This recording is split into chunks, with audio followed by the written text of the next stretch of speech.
आप शादी ब्याह में देखे होंगे डीजे लाइट, वो भाग चुप सीधा सीधा ऊपर नीचे जो मारता है, तो हमारे विशाल सर हंस रहे हैं। ऐश्वर्या राय का आग तो नहीं बना पाएंगे बच्चों। मान के चलिए आप अपने रूम में है, आपको शादी में जाना है, लगन का टाइम चल भी रहा है, तो जूता जो है आपका अगर पलंग के नीचे है तो आप क्या कीजिएगा, लाइट अपने आंख पर नहीं मारिएगा, लाइट कहां मारिएगा, आप जूते पे मारिएगा। तो यानी कहने का मतलब क्या है, प्रकाश क्या है, प्रकाश ऊर्जा का एक ऐसा माध्यम है जिसके जरिए हम किसी भी वस्तु को आसानी से देख सकते हैं, जिसमें से लाइट टकराए और टकरा कर सीधा सीधी बाहर निकल जाए। तो हेलो बच्चों, कैसे हैं आप सभी। स्वागत है आप सभी का आपके अपने क्लास, आपके अपने परिवार द नेक्स्ट लेवल में। जैसा कि आप सभी को इंट्रोडक्शन वीडियो में मैंने बताया कि मैं आपका फिजिक्स का मेंटर अनुराग सोनी बिल्कुल ही देसी तरीके से आपको फिजिक्स में समझाऊंगा। तो आज हम लोग 10th क्लास का एक बिल्कुल ही अच्छा और नया टॉपिक है जो अभी फर्स्ट टर्म में बच्चों को देखने को एग्जाम में वो मिलेगा। शायद सीबीएसई वाले बच्चों का एग्जाम सितंबर में होने वाला है, तो उसमें रिफ्रैक्शन तक के टॉपिक जो है पूछे जा रहे हैं। तो मैं पूरी कोशिश करूंगा कि ये जो फर्स्ट टर्म के पहले आपका ये जो टॉपिक है बिल्कुल एनसीईआरटी, एस चांद और एस दिनेश, ये सारे बुक को कवर करते हुए चलो।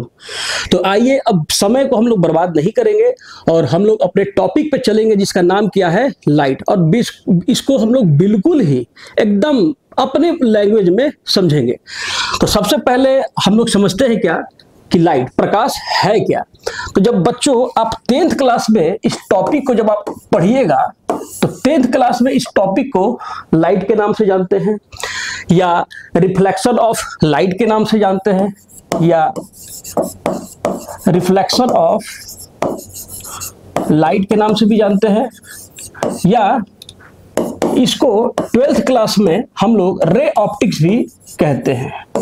12th क्लास में इसको हम लोग रे ऑप्टिक्स के नाम से भी जानते हैं।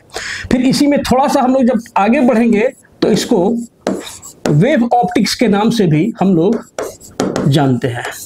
कभी कभी जो आईसीएसई वाले जो बच्चे हैं उनको रिफ्रैक्शन ऑफ लाइट के नाम से भी इसको हम लोग पढ़ते हैं। तो चैप्टर का नाम एक ही है, तरीका एक ही है, लेकिन अलग अलग तरीके से इसको रिप्रेजेंट किया जाता है। लेकिन हम लोग का कहना क्या है ना भैया, कि इसको हम लोग पढ़ेंगे बिल्कुल ही अपने भाषा में और बिल्कुल ही आसान भाषा में, कोई बहुत बड़ा हाथी घोड़ा चीज ये नहीं है। तो चलिए आज हम लोग थोड़ा सा स्टार्ट करते। कहाँ भागता है जी तुम। तो आज थोड़ा सा हम लोग इसको समझेंगे कि सर आखिर ये जो आप इतना कब से बोल रहे हैं, पढ़ा नहीं रहे हैं, तो थोड़ा सा हम लोग इसको अब समझे कि पढ़ना कैसे है और क्या करना है। लाइट, तो मान के चलिए ये कोई ऑब्जेक्ट है, ठीक, ये कोई ऑब्जेक्ट है और ये हमारा आंख हो गया। ऐश्वर्या राय का आंख तो नहीं बना पाएंगे बच्चों। अब देखिए होता क्या है, हम लोग इस पे लाइट मारे और क्या हुआ, लाइट जो है यहां से टकरा करके सीधा हमारे आंखों में गया। यानी एक छोटा सा एग्जांपल लेते हैं। मान के चलिए आप अपने रूम में है, आपको शादी में जाना है, लगन का टाइम चल भी रहा है, तो जूता जो है आपका अगर पलंग के नीचे है तो आप क्या कीजिएगा, लाइट अपने आंख पर नहीं मारिएगा, लाइट कहां मारिएगा, आप जूते पे मारिएगा। तो जैसे ही लाइट ये आया तो टकरा करके सीधे क्या हुआ, हमारे आंखों में गया। तो यानी कहने का मतलब क्या है, प्रकाश क्या है, प्रकाश ऊर्जा का एक ऐसा माध्यम है जिसके जरिए हम किसी भी वस्तु को आसानी से देख सकते हैं। यानी light is a form of energy by which we can see any object easily. यानी प्रकाश ऊर्जा का एक माध्यम है जिसके जरिए हम किसी भी वस्तु को आसानी से देख सकते हैं। आई होप यहां तक आपको मेरी बातें समझ में आ रही होंगी। और ये जितना भी मैं डेफिनेशन लिखवाऊंगा, ये बहुत जल्द हम लोग का एक टेलीग्राम चैनल आने वाला है। आप टेलीग्राम चैनल को ज्वाइन करके हमारे सभी पीडीएफ को बिल्कुल फ्री में आप अवेल कर सकते हैं। तो अभी तक हम लोगों ने जाना कि प्रकाश क्या है। तो सर आपने बताया कि light is a form of energy by which we can see any object easily. अब थोड़ा सा हम लोग जानते हैं on the basis of light. अब थोड़ा सा हम लोग क्या जानेंगे प्यारे बच्चों, on the basis of light, on the basis of light, यानी लाइट के आधार पर ऑब्जेक्ट कितने टाइप के होते हैं। तो लाइट के आधार पर ऑब्जेक्ट को 3 पार्ट में डिवाइड किया गया है। लाइट के आधार पर ऑब्जेक्ट को 3 पार्ट में डिवाइड किया है। पहला ओपेक ऑब्जेक्ट, थोड़ा सा स्पेलिंग मिस्टेक हो सकता है, इसके लिए भाई मैं आप सभी से सॉरी बोलता हूं। ओपेक ऑब्जेक्ट, ट्रांसपेरेंट ऑब्जेक्ट, और तीसरा होता है ट्रांसलूसेंट। Translucent object. तो सर ट्रांसपेरेंट आप लोग बचपन में पढ़े होंगे।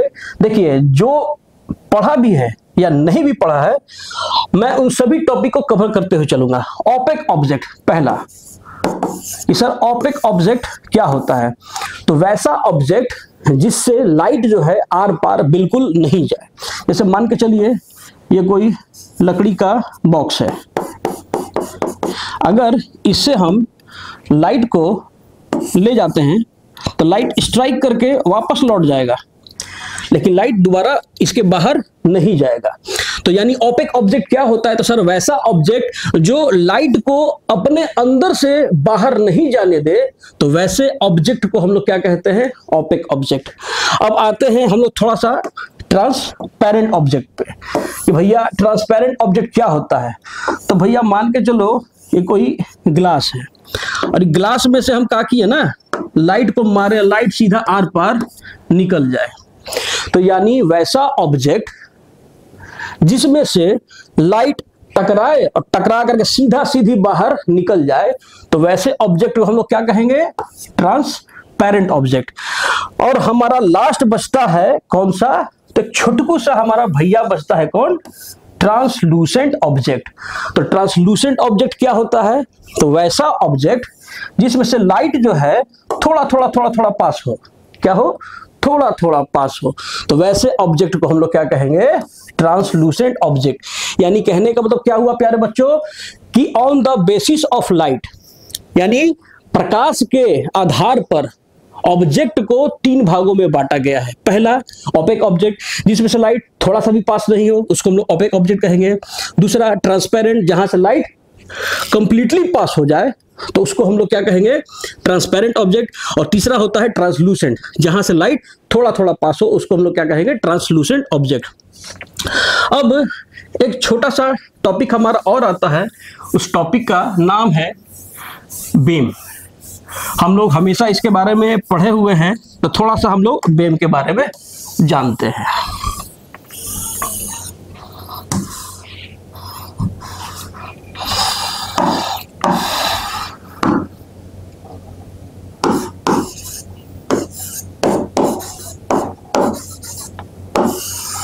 बीम, अब देखिए बीम क्या होता है। जैसे मान के चलिए ये सूरज है, सन।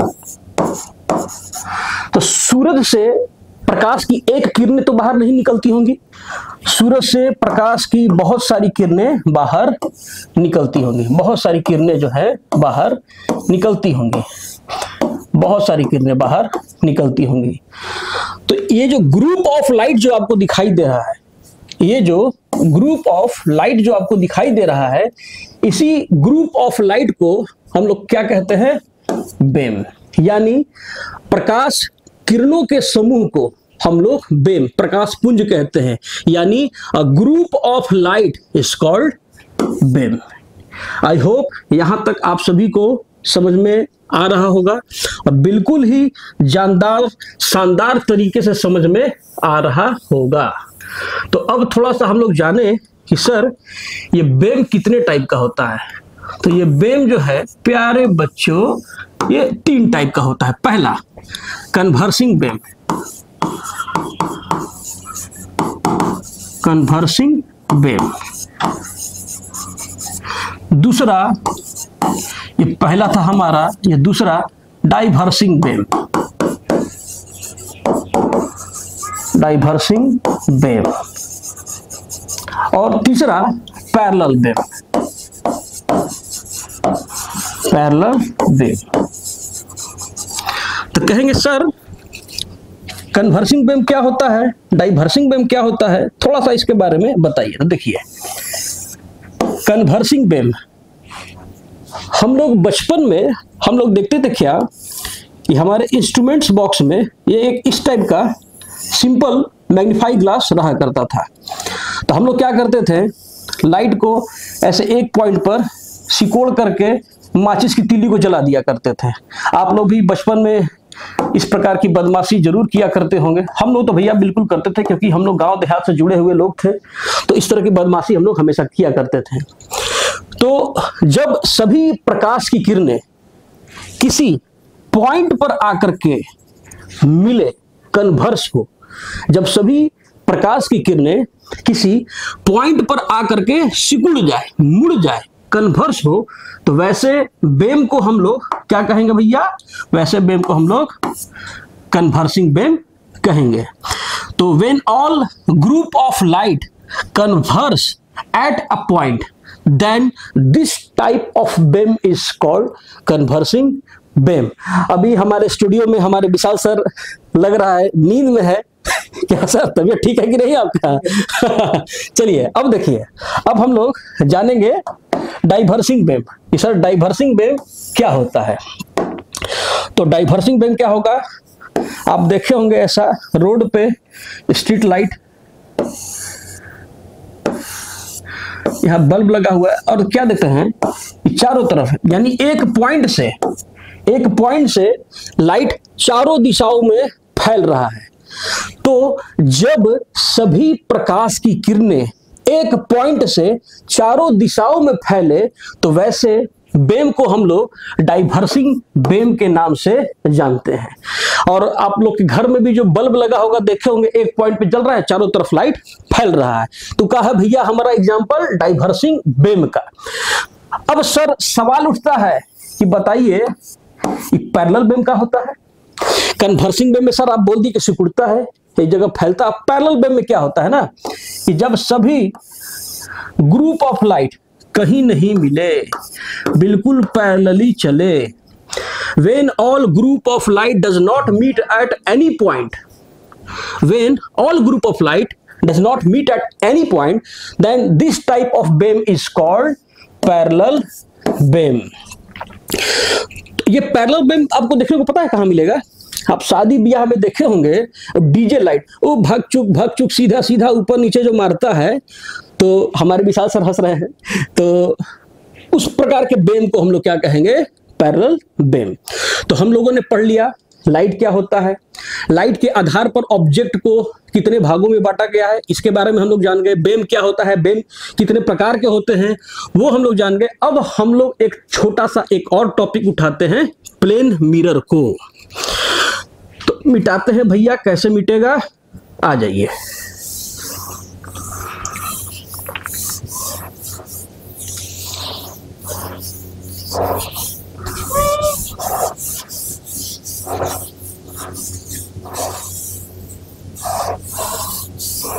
चलिए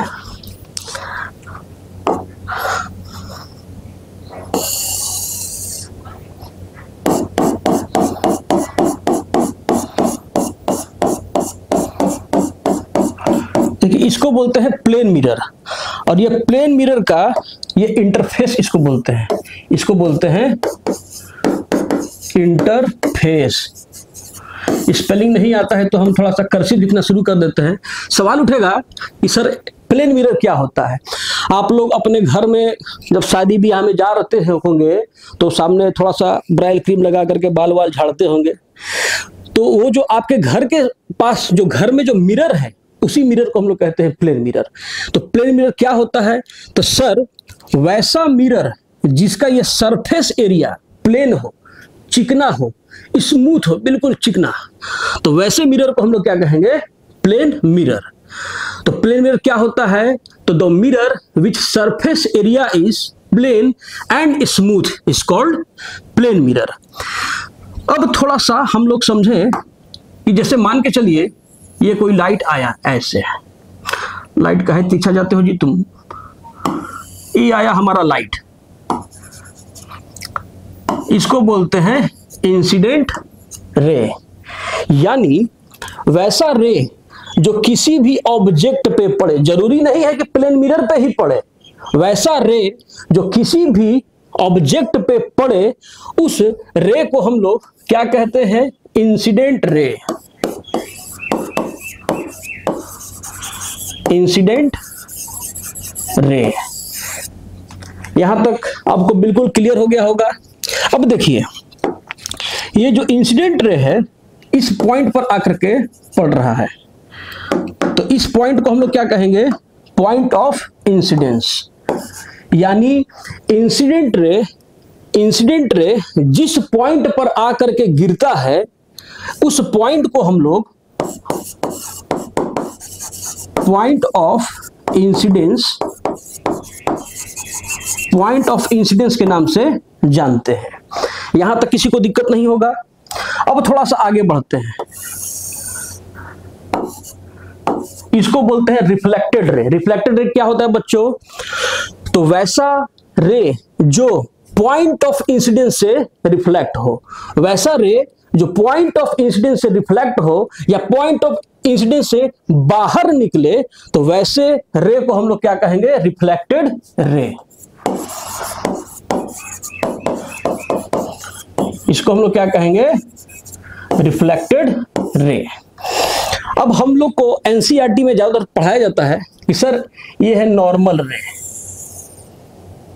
तो नॉर्मल रे सवाल उठेगा पहले कि सर इसको हम लोग नॉर्मल रे आखिर बोलते क्यों हैं? मान के चलिए आप किसी स्कूल में पढ़ते हैं और आप उस स्कूल के बॉस हैं। आपका स्कूल में काफी ज्यादा दबदबा है। कोई नया बच्चा आया, आप क्या किए? उसको बुलाए, बाबू इधर आओ, और उसको जमा के 2 थाप आप मारे, और बच्चा आया, पिटाया, चुपचाप चला गया। तो हम लोग क्या कहते हैं कि बड़ा सा सीधा आदमी है, बड़ा नॉर्मल आदमी है, आया, पिटाया, गया। तो उसी तरह होता क्या है ना प्यारे बच्चों, कि जब इंसिडेंट रे को 90 डिग्री के एंगल पे मारा जाए, जब इंसिडेंट रे को 90 डिग्री के एंगल पे मारा जाए, तो इंसिडेंट रे और रिफ्लेक्टेड रे का पाथ सेम हो जाता है।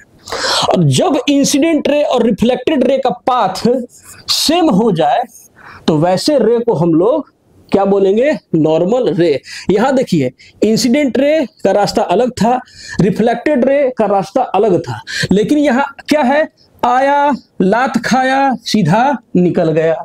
यानी जब इंसिडेंट रे और रिफ्लेक्टेड रे का पाथ सेम हो जाए, तो वैसे रे को हम लोग क्या कहेंगे? नॉर्मल रे। अब यही नॉर्मल जो है ना, कहां परपेंडिकुलर होता है? इस पॉइंट ऑफ इंसिडेंस पे। यानी यहां पर भी 90 डिग्री का एंगल बना देगा और यहां भी 90 डिग्री का एंगल बनाएगा, क्योंकि नॉर्मल रे जब भी गिरेगा, जहां भी गिरेगा, वहां 90 डिग्री का एंगल बनाएगा ही बनाएगा। अब एक टॉपिक यहां हमारा क्या बचता है? ये देखिए, ये नॉर्मल रे हो गया, ये हो गया हमारा नॉर्मल रे, और ये हो गया रिफ्लेक्टेड रे। तो नॉर्मल रे और रिफ्लेक्टेड रे के बीच में जो एंगल बनता है, उसको हम लोग बोलते हैं angle of incidence. Angle of incidence, इसको हम लोग एंगल आई से डिनोट करते हैं। तो यानी एंगल ऑफ इंसिडेंस क्या होता है प्यारे बच्चों? तो the angle which forms between incident ray and normal रे is called angle of incidence. It is denoted by angle I. अब हम यहां क्या देख रहे हैं? रिफ्लेक्टेड रे और नॉर्मल रे के बीच में एक एंगल बन रहा है, तो इसको हम लोग बोलेंगे एंगल ऑफ रिफ्लेक्शन। इसको हम लोग क्या बोलेंगे? Angle of reflection. और इसको हम लोग एंगल R से डिनोट करते हैं। आई होप मेरी ये बातें आप सभी को समझ में आ रही होंगी। तो अगर आपको स्क्रीनशॉट लेना है तो आप ले सकते हैं, लेकिन पीडीएफ जो है हम लोग प्रोवाइड कर देंगे। चलिए नेक्स्ट पेज पे हम लोग आते हैं कि सर रिफ्लेक्शन वैसे वास्तव में सर होता क्या है? तो देखिए, जैसे मान के चलिए ये हमारा प्लेन मिरर है, ये हमारा प्लेन मिरर है। लाइट आया, किस मीडियम से आया, मान के चलिए इस मीडियम को मान लिया μ1 यानी एयर। अरे छोड़िए, हटाइए, अभी क्या होता है μ1 μ2, हटाइए। मान के चलिए लाइट जो है हमारा आया कहां से, एयर से आया, और टकराने के बाद इस पॉइंट ऑफ इंसिडेंस से टकराने के बाद फिर से कहां लौट गया, एयर में ही चला गया। यानी लाइट का बाउंसिंग बैक जब सेम मीडियम में हो जाए तो इसी फिजिकल फेनोमेना को हम लोग रिफ्लेक्शन कहते हैं। तो रिफ्लेक्शन क्या होता है, जब लाइट जिस मीडियम से आए और उसी मीडियम में वापस लौट जाए, तो इस फिजिकल फेनोमेना को हम लोग रिफ्लेक्शन के नाम से जानते हैं। अगर कैमरा घूमता तो मैं दिखाता कि हमारे विशाल सर जो है काफी नींद का मजा ले रहे हैं। लग रहा सोए नहीं है सर आप रात में? नहीं, अच्छा कोई बात नहीं है सर, सर के घर में कुछ प्रॉब्लम हो गया था जिसके कारण वो नहीं सो पाए। आई होप जल्दी सब कुछ ठीक हो जाएगा सर, टेंशन नहीं लीजिए आप। अब देखिए रिफ्लेक्शन हम लोग जान गए, अब थोड़ा सा हम लोग जानते हैं कि लॉ ऑफ रिफ्लेक्शन क्या होता है। थोड़ा सा कलर भी चटक मटक लेना जरूरी है ताकि बच्चा लोग को पसंद आ जाए। Law of reflection, sir law of reflection क्या होता है? तो देखो भैया, लाइट है, ये हमारा प्लेन मिरर है। अच्छा देखो, ये प्लेन मिरर के पीछे जो काला काला हम पेंट कर रहे हैं, पता है इसको क्या बोलते हैं? इसको बोलते हैं कोटेड करना, माने कलई करना, पेंट चढ़ाना। बाल को हम लोग करते हैं डाई, दीवार को करते हैं पेंट, और मिरर करते हैं कोटेड। ठीक, तो थोड़ा सा समझे।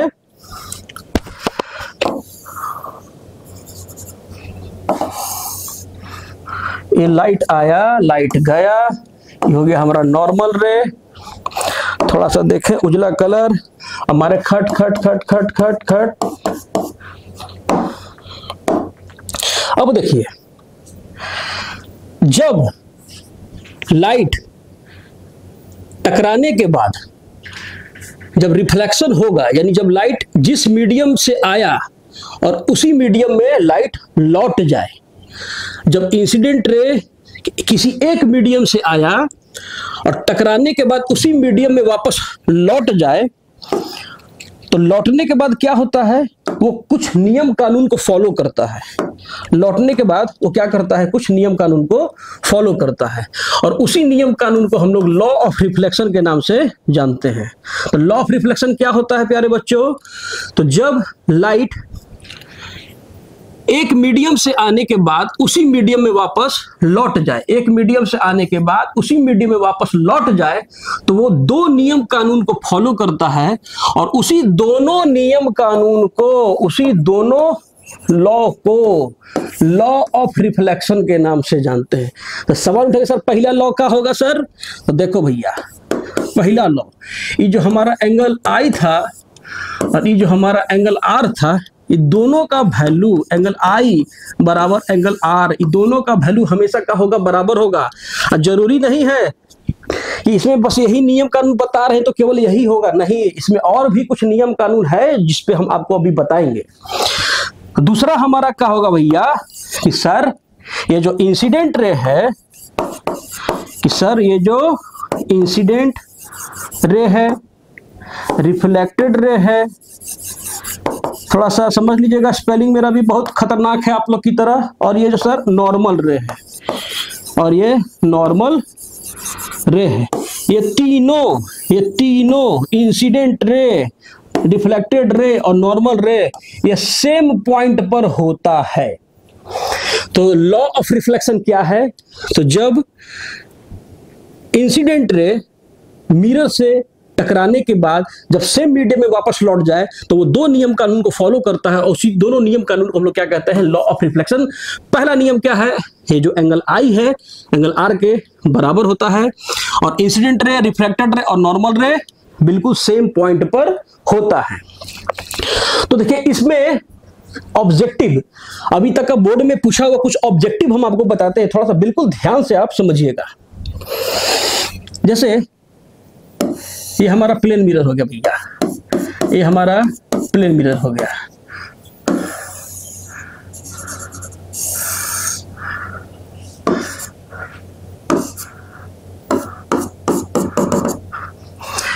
हम अभी बताएं आपको, ये एंगल और ये एंगल इक्वल होता है। अगर इसका वैल्यू अगर हम कह दिए 45 डिग्री तो इसका भी वैल्यू 45 डिग्री।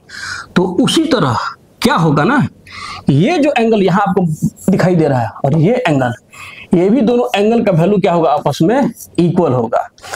अब इस पे हम लोग एक छोटा सा सवाल करते हैं। छोटा सवाल कैसा करेंगे, आइए।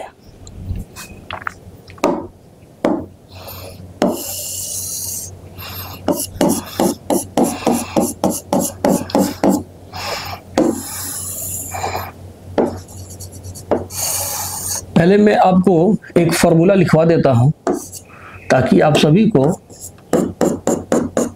समझने में आसानी हो। ये ले लिए हम A B O C D, ये E, ये एंगल एंगल COE, पहला angle COE equal to angle DOE, angle DOE। उसी तरह ये एंगल भी जो है ना प्यारे बच्चों इक्वल होता है। Angle AOC, angle AOC angle बराबर होगा एंगल BOD के, एंगल BOD के। आई होप आप सभी को यहां तक समझ में आ रहा होगा, आ ही रहा होगा, एकदम आ रहा होगा। तरीका ही इतना आसान है हम लोगों का। चलिए थोड़ा सा अब हम लोग जाने कि सर इस पे प्रश्न कैसे पूछे जाते हैं।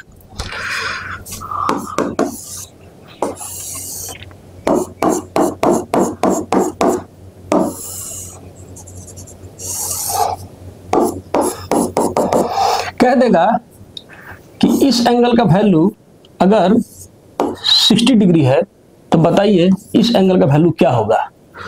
अभी हम आपको बताए थे कि ये नॉर्मल जो है 90 डिग्री का एंगल बनाता है। अगर ये 60 डिग्री है तो ये भी भैया कितना होगा, 60 डिग्री होगा। आई पूरा में से 60 डिग्री हो गया तो इसका वैल्यू कितना होगा, 30 डिग्री होगा। हटाइए सर इसको, क्या क्या आता है ये, HDFC बैंक का लोन लेना है, नहीं लेना है हमको लोन, तो 30 डिग्री, यानी अगर इसका वैल्यू 30 डिग्री है तो इसका वैल्यू भी 30 डिग्री होगा। अब थोड़ा सा एक और क्वेश्चन हम लोग देखें।